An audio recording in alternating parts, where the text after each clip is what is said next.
Voici venue l'heure de l'actualité africaine et internationale sur Lumière du Monde Télévision. Mesdames et messieurs, bonsoir. Au sommaire de votre journal, au Soudan, des centaines de personnes sont descendues mardi dans les rues de Khartoum, la capitale, pour exiger l'éviction des dirigeants militaires au pouvoir après la signature d'un accord avec les civils visant à mettre fin à la profonde crise militaro-politique que traverse le pays, manifestations dispersées par la police. Le continent européen frappé par la sécheresse, pas de pluie pour approvisionner les cultures. Des alertes ont été émises par l'Observatoire européen de la sécheresse sur une grande partie du sud du continent européen. Et puis nous recevrons dans votre journal le pasteur Sylvain Calombo, pasteur responsable de l'église Roi dans le Maryland aux États-Unis. Avec lui, nous parlerons du culte continu qui a lieu depuis le 8 février à l'université d'Asbury aux États-Unis. Un culte de plusieurs heures qui fait longuement parler de lui. Les détails tout à l'heure dans votre journal. Encore une fois, soyez les bienvenus à ce temps d'information sur Lumière du Monde Télévision. Nous le disions dans nos titres, au Soudan, des centaines de personnes sont descendues mardi dans les rues de Khartoum, la capitale, pour exiger l'éviction des dirigeants militaires au pouvoir après la signature d'un accord avec les civils visant à mettre fin à la profonde crise militaro-politique que traverse le pays. Ces manifestants ont été dispersés par les forces de la police anti-émeute avec des gaz lacrymogènes. Des centaines de manifestants soudanais sont descendus dans les rues de Khartoum mardi, exigeant l'éviction des dirigeants militaires du pays et rejetant un accord conclu à la fin de l'année dernière pour le transfert progressif du pouvoir aux dirigeants civils. Les contestataires ont été victimes de gaz lacrymogènes tirés par la police anti-émeute. Des affrontements ont également eu lieu entre les forces de sécurité et certains d'entre eux. Cette manifestation est pour la liberté, la démocratie, la justice sociale et la souveraineté nationale. Ces manifestations ont lieu depuis le 25 octobre 2021 et nous n'avons jamais abandonné la rue. Nous restons fidèles à notre cause, nous demandons des soins de santé et une éducation gratuite et que le peuple vive en sécurité. Nous continuerons à espérer cela et nous continuerons à espérer un État démocratique. Nous sommes ici aujourd'hui pour affirmer au peuple soudanais que la révolution continue et pour dire non au régime militaire et oui au régime civil. Et la révolution est le choix du peuple. En décembre dernier, les deux chefs militaires, le général Abdel Fattah Burhan et le général Dagalo, ont signé un accord cadre, mais ce traité ne semble offrir que les plus vagues contours de la manière dont le pays reprendra le chemin de la démocratie. Au Kenya, des jeunes sont sortis dans les rues pour manifester contre la vie chère. Ils ont eu pour point de chute l'Assemblée nationale à Nairobi, la capitale du pays, le mardi 21 février 2023.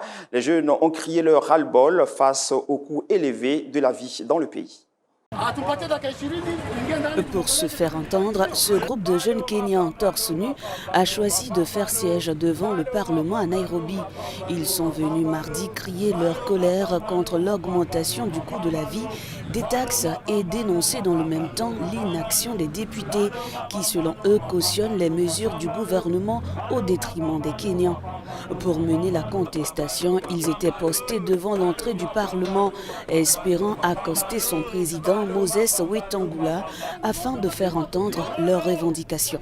Mais la contestation a tourné court lorsque la police est intervenue, arrêtant le leader Eric Omondi, un célèbre comédien connu pour ce genre de manifestation torse nu.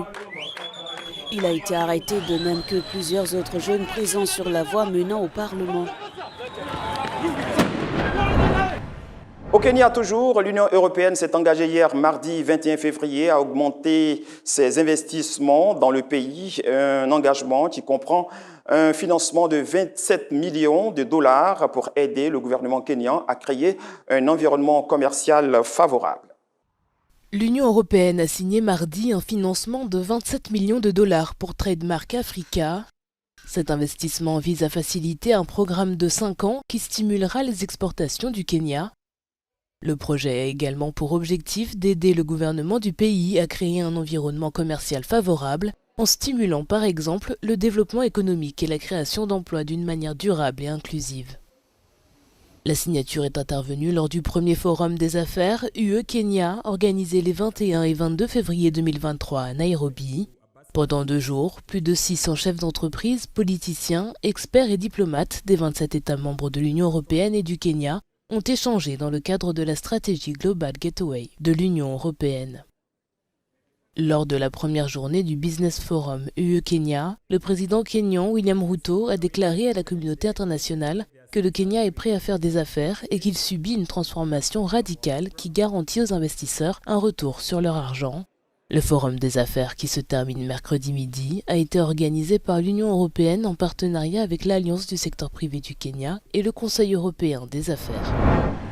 Nous ne ferons pas partie de l'après-transition, tel est le propos du président de la transition en Guinée, le colonel Mamadi Doumbouya, qui s'est engagé auprès des États ouest africains à rendre le pouvoir aux civils fin 2024. C'était mardi 21 février lors du lancement de la rédaction de la nouvelle constitution guinéenne. 3 casques bleus de la mission de l'ONU au Mali ont été tués et 5 autres blessés mardi 21 février par l'explosion d'une bombe artisanale dans le centre du pays. L'annonce a été faite par la MUNISPA, mission des Nations Unies au Mali, sans toutefois préciser la nationalité des casques bleus tués et blessés. Les Nigérians s'apprêtent à élire le samedi 25 février 2023 le prochain président du pays le plus peuplé d'Afrique. 3 candidats en liste, Bola Ahmed Tinubu, Atiku Abubakar et Peter Gregory Obi. La lutte contre l'insécurité reste l'enjeu central de la campagne. Une démonstration de force. À son arrivée dans ce stade de Lagos, Bola Tinubu salue ses partisans depuis ce bus impérial en compagnie du président sortant Muhammadu Buhari. Le candidat de l'APC, formation au pouvoir depuis 8 ans, l'affirme. Il est celui dont le Nigeria a besoin. Tout l'agenda que nous avons fixé dans notre programme, dans notre manifeste pour un nouvel espoir, sera appliqué assidûment et vigoureusement, avec toute notre énergie. Un meeting destiné à montrer la popularité de Bola Tinubu avant le scrutin présidentiel. Mais ce riche homme d'affaires est en terrain conquis à Lagos. Gouverneur de la ville dans les années 2000, il garde une influence importante sur l'économie et la politique locale. Mais dans le pays, les pénuries de carburant et d'argent liquide attisent la colère de la population. Un mécontentement qui pourrait profiter à l'outsider Peter Obi, très apprécié des jeunes, ou à l'ancien vice-président Atiku Abubakar. Si vous nous accordez votre mandat, nous tiendrons nos promesses et nous nous assurerons d'avoir un pays uni et pacifié. Samedi, près de 95 millions d'électeurs seront appelés aux urnes. Le prochain président devra composer avec une inflation supérieure à 20% et une insécurité causée par les groupes djihadistes et les bandes criminelles. De puissants vents ont frappé hier, mardi 21 février, l'île de Madagascar. Il s'agit d'une nouvelle tempête tropicale baptisée Freddy. Un jeune homme mort par noyade en est la première victime. Les habitants de la ville de Maracara, située sur la côte sud-est de l'île, se préparent à faire face au cyclone. À Manakara, les rues sont quasi désertes. Un air de calme avant la tempête, alors que la ville se prépare à l'arrivée du cyclone tropical Freddy. Les plus téméraires tentent de renforcer leur fragile maison à l'aide de sacs de sable ou de tranchées. D'autres partent se réfugier dans les écoles et les églises, transformées en centres d'accueil d'urgence. On a peur des rafales, mais c'est surtout la montée des eaux qui nous inquiète. Notre maison se trouve en bas d'un pont. Elle est vulnérable aux inondations.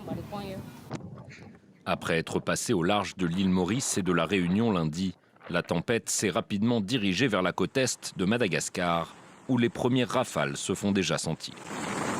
Et si les 2 îles voisines ont largement été épargnées, le cyclone de catégorie 4 devrait cette fois toucher terre, produisant des vents de plus de 200 km/h et faisant craindre une destruction à grande échelle. Selon le Programme alimentaire mondial, plus de 2 millions de Malgaches risquent d'être affectés dans un pays pourtant habitué aux catastrophes naturelles. Nous avons fait de la sensibilisation dans les foyers pour les préparer au danger. Parce que selon nos informations, ce cyclone est l'un des plus intenses que nous ayons vécu. On ne peut pas le négliger. La grande île est régulièrement frappée par des tempêtes tropicales à cette période de l'année. En février 2022, le cyclone Batsirai avait partiellement détruit la ville côtière de Mananjari et coûté la vie à plus de 130 personnes. Ailleurs dans l'actualité, les secouristes s'activent pour retrouver des survivants après le récent séisme de magnitude 6.4 qui a touché la Turquie et la Syrie le lundi 20 février. Notons que ces deux nouveaux tremblements de terre ont fait au moins 6 morts et 300 blessés. Dans le sud de la Turquie, les secouristes ont repris leurs recherches dans les décombres après le tremblement de terre qui a provoqué l'effondrement de nombreuses constructions ce lundi. Déjà fragilisés par les précédents séismes, les bâtiments encore debout n'ont pas résisté à cette nouvelle réplique, comme ici, la résidence étudiante de la faculté d'architecture de l'université Mustafa Kemal de la province de Hatay. Seul l'escalier de secours est resté debout.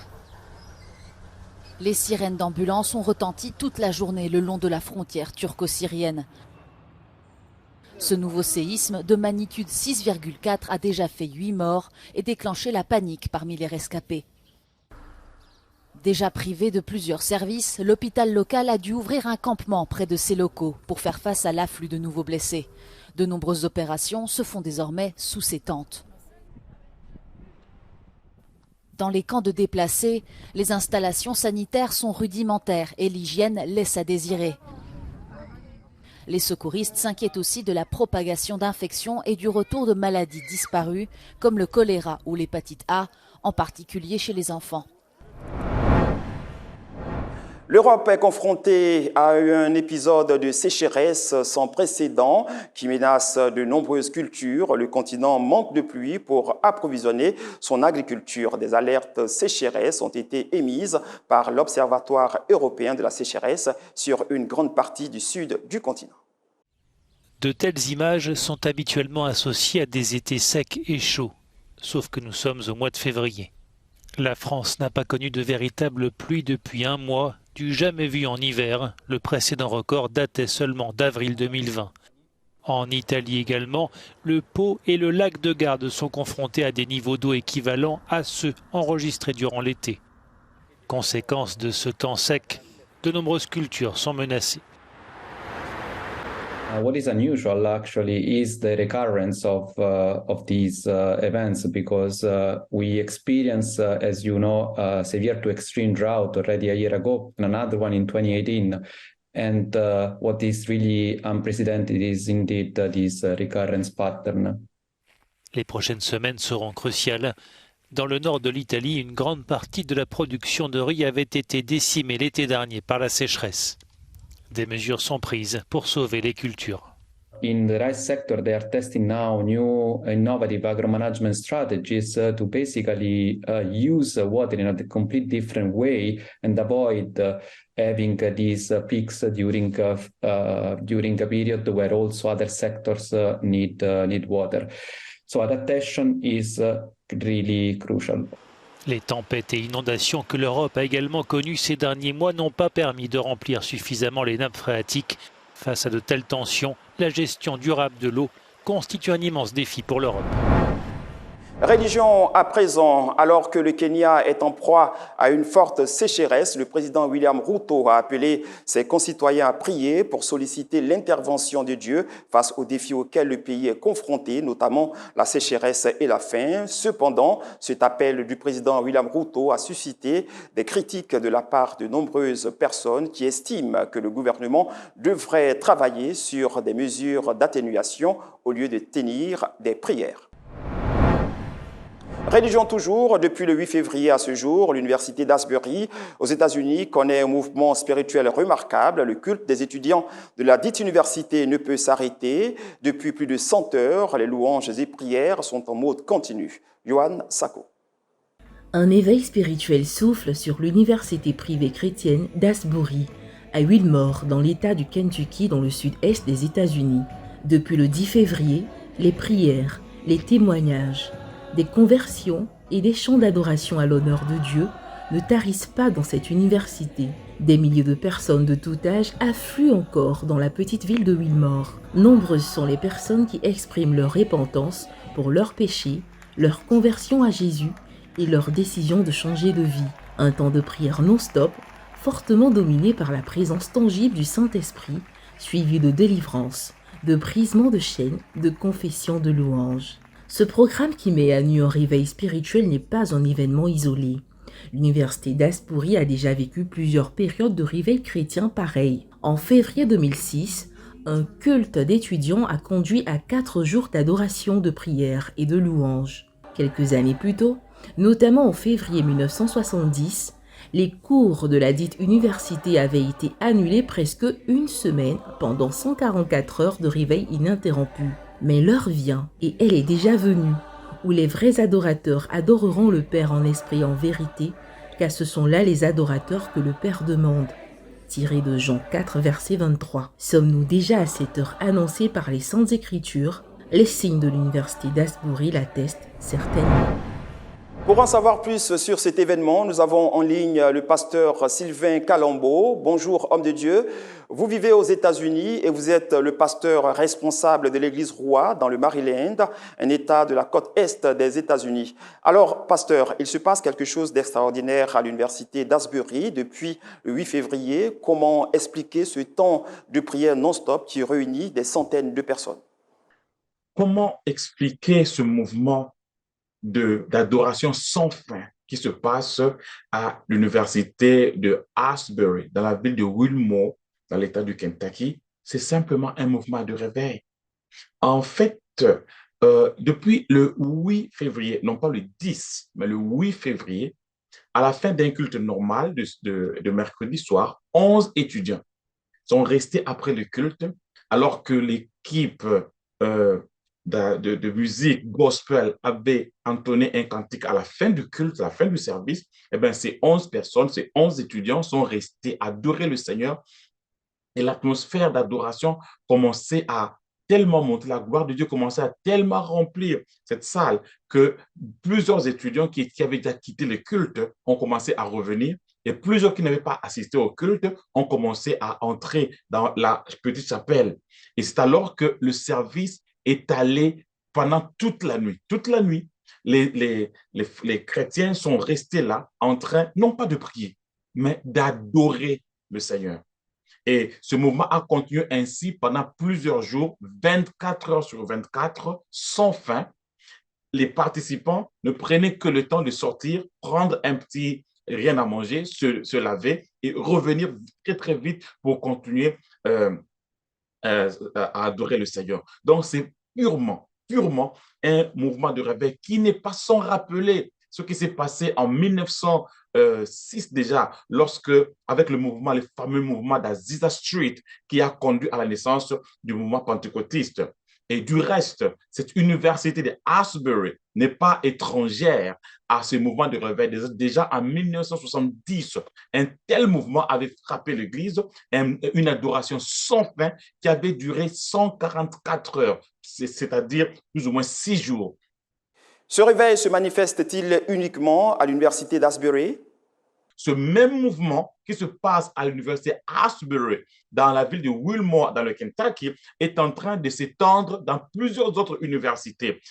À l'université Stanford, par exemple, à l'université Lee University, dans la ville de Cleveland, dans l'État de Ohio, à l'université de Cedar University. Là aussi, déjà depuis 4 jours, les cultes d'adoration ne prennent pas fin. Les gens sont en train de prier, d'adorer le Seigneur 24 heures sur 24. Donc, nous participons à un mouvement, un élan, un grand élan qui est en train d'attirer les gens de toutes parts aux États-Unis. Tout le monde est en train d'affluer là-bas. Et même en dehors des États-Unis, les personnes viennent d'Europe juste pour pouvoir assister à ces moments.